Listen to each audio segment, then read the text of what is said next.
At dusk, Stitch drove Miss Rose away from the sheriff's office and back to the hotel. He told himself he was keeping his word to Duncan by always staying beside her when she stepped out. But Stitch knew it was more than just a job. He liked the little lady. She'd stood up to the sheriff and fought to get all the help she could for her friend.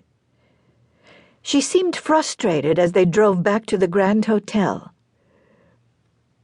"They have no plan," Rose complained.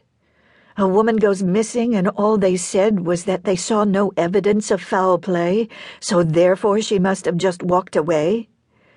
The fact that we are 3 days away from her wedding seems to be as good a reason to run as any.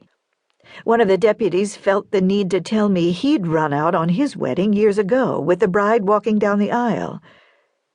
He bragged that it was the smartest thing he'd done in his life." Stitch didn't say a word. He hadn't for the past half hour. He'd just gone with Miss Rose from one place to the other, trying to find someone to investigate. "To top it all off," she continued, "the Major seems far more angry than worried. He keeps complaining that this latest spoiled tantrum of Victoria's would put him behind schedule.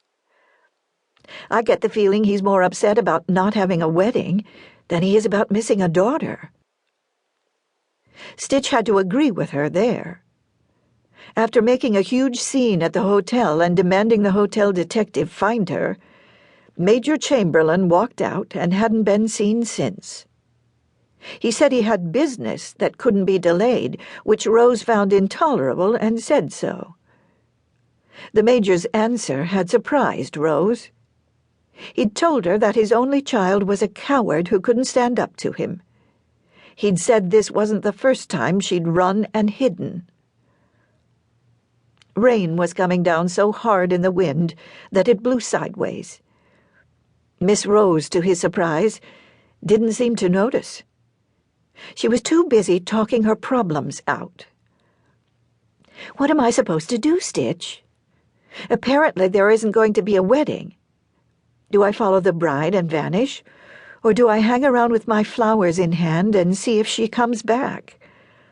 I don't even have a dress to wear. Tori took my yellow gown when she ran, if she ran.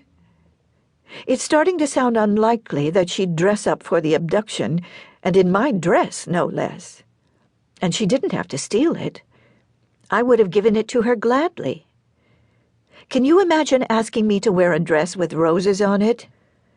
Stitch smiled. He hadn't been around women much in his life, but this one was precious. She rattled on like a broken music box, but there was no doubt her heart was in the right place. Miss Rose liked her world in order, and a part of him wished he could break his rule of never getting involved and somehow help her out. "I don't blame her for running. The Major is a bully. I just wish she'd told me. I wish I knew where she was and if she's safe." She laughed suddenly. "I wish she'd taken me with her." When they pulled up to the north door of the hotel, she turned to him and tugged on his sleeve. "Will you come up to my sitting room, Stitch? You can have lunch out of the rain, and I'd feel better having someone there on guard." She hesitated, as if molding a lie. "Hallie's been frightened by all this. She's heard there have been women killed lately." "I'll take care of the horses and come up the back way. They know me and always let me circle where most folks aren't allowed to go." He grinned and followed her lie. "You tell Hallie not to worry. I'll be there as quick as I can." He watched the little lady run through the rain to the door. She had more grit than most men he knew. She'd stood up to the sheriff and told him exactly what he needed to do. When he'd ignored her, Stitch felt anger building in him for the first time in a long while. She might not know it, but she was brave and smart, even if she was afraid of being